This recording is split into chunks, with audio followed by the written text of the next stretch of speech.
प्रभाग क्रमांक 2मधून महापालिका निवडणूक लढवण्यासाठी इच्छुक असलेल्या सौभाग्यवती शिवानी माने माझ्यासोबत आहेत. ताई, तुमचं टाइम्स ऑफ पुण्यामध्ये हार्दिक असं स्वागत. धन्यवाद दादा. नमस्ते.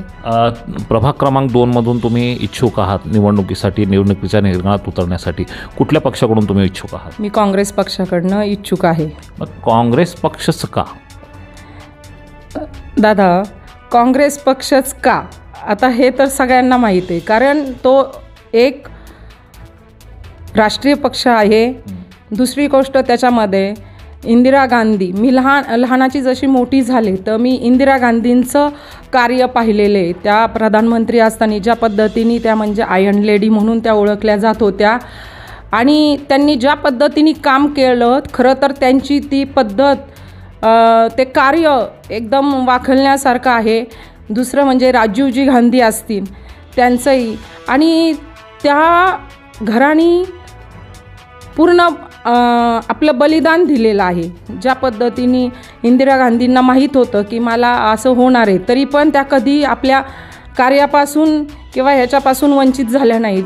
त्यांनी त्याच्यामध्ये बलिदान दिलं. राजीवजी गांधींचं पण बलिदान म्हणजे पाहायला गेलं तर राहुल गांधी इतके लहान असताना त्यांना पितृछायेपासून हे करावं लागलं आणि आजही ते एक खंबीरपणे नेतृत्व करत आहेत जगामध्ये.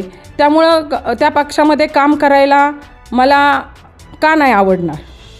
आणि दुसरी गोष्ट असं आहे की माझे सासरे स्वर्गीय वसंतरावजी माने हे एक स्वातंत्र्य सैनिक होते आणि ह्या पक्षामध्येच ते नगरसेवक पण होते.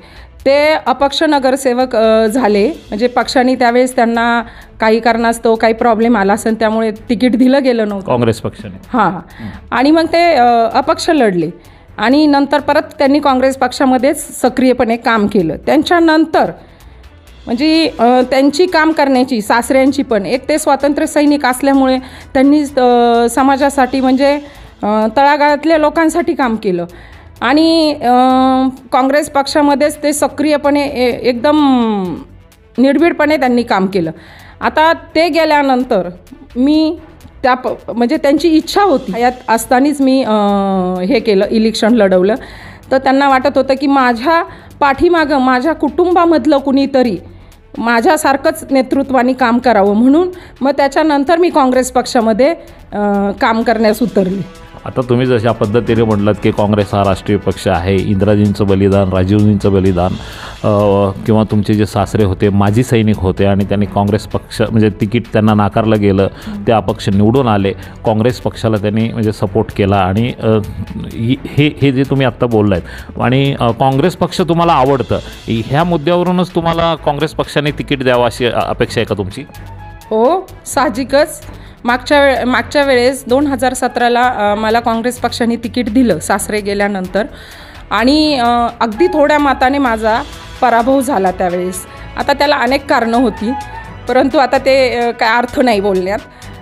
त्यावेळेस 100% मी नगरसेविका झाले असते, पण थोडासा काही म्हणा हवा भाजपची काही बरेच कारणं असतात त्याला. तर त्यामुळं मी आत्ता काँग्रेस पक्षाला हेच म्हणणार आहे की मला तुम्ही संधी द्या आणि ह्यावेळेस 100% मी नगरसेवक होणार आहे, हे मला माहीत आहे. प्रभागातली प्रमुख म्हणजे आता जे काय म्हणतो आपण सर्वसामान्य माणसांच्या तक्रारी ज्या असतात किंवा ज्या प्रभागातल्या ज्या अडचणी आहेत त्याबद्दल तुम्ही काय बोलाल? प्रभागामध्ये आता अडचणी पाहायला गेले तर तुम्हाला माहीत आहे, पाऊस आल्यानंतर तुम्ही नदीपात्राचा जो विषय आहे, आम्ही त्याच्यावरती आंदोलन केलं होतं. त्या नदीपात्रामध्ये जे काही कामं होतात, बिल्डर लोक राहाडा तिथं आणून टाकतात आणि आत्ता सध्या इतकी बेकार अवस्था झाली की थोडा पाऊस झाला तर ते नदीपात्रातलं पाणी सगळं गोरगरिबांच्या घरामध्ये, म्हणजे जे नदीपात्राच्या ह्याच्यात राहतात त्यांच्या घरामध्ये घुसलं गेलं. म्हणजे कुठलेही कामं ह्या प्रभागामध्ये भरपूर कामं करण्यासारखे आहेत आणि ती करण्याची मला इच्छा आहे. मेन म्हणजे नदीपात्र तिथलं जो आणि बापूसाहेब पठारे यांनी आत्ता आमदार यांनी देखील तो मुद्दा उचललेला आहे की त्याचं म्हणजे अशा प्रकारे तिथं हे होत असेल तर त्याचं आपल्याला मला तिथे काम करण्याची इच्छा आहे. तर ते पहिला तो मुद्दा असेल. परत बाकी प्रभागामध्ये आत्ता मध्यंतरी पाऊस झाल्यानंतर ड्रेनेजची कामं नाही आहेत, लोकांच्या घरांमध्ये पाणी घुसलं, तोही आहे. बाकी म्हणजे व्यसन, आत्ता नवीन पिढी जी आहे ती व्यसनाधीन झालेली आहे, तर त्याच्यावर देखील काम केलं पाहिजे. नवीन युवांवरती ह्यातनं कसं बाहेर काढलं गेलं पाहिजे. महिलांचे प्रॉब्लेम्स आहेत, रोजगारांचे प्रॉब्लेम्स आहेत, भरपूर प्रॉब्लेम आहेत, रोडचे आहेत, म्हणजे अनेक कामं करण्यासारखे आहेत की अशी कामं आहेत. तर आपल्याला ते सगळ्या कामांवरती आपल्याला काम करायचं आहे. आता जे तुम्ही जे काही समस्या, आता जे काही नदीपात्र असेल, ड्रेनेजचं असेल, लाईटचं असेल, या सगळ्या गोष्टी हे मुद्दे घेऊन तुम्ही ह्या म्हणजे ठप्प मुद्दे घेऊन तुम्ही आता प्रचारात उतरणार. तुम्हाला वाटतं का की तुम्हाला जनता कौल देईल आणि निवडून देतील?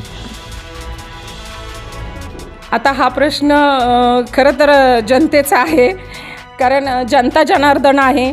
जनता जो कौल देईन तो मला मान्य असणार आहे. तरी पण मी सामाजिक काम माझं सोडणार नाही आहे, मी समाजकार्य करतच राहणार आहे.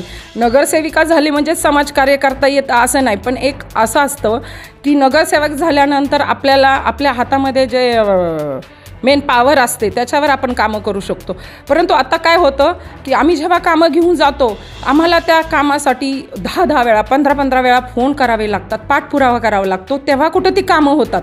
त्यावेळेस कसं होतं, अधिकाऱ्यांना आपण कामं म्हणजे हक्कानी भांडून करून म्हणजे आजही करून घेऊ शकतो, आम्ही करून घेतोय. परंतु त्यावेळेस एक वेगळं हे असतं. त्यामुळं मला जनतेने जर मला कौल दिला तर नक्कीच मी काम करेल आणि मला एक ताकद मिळेल जनतेची. त्यामुळं साहजिकच आहे, मी नक्की चांगल्या प्रकारे काम करू शकेन. तुमच्या स्वप्नातला प्रभाग क्रमांक 2 कसा असणार?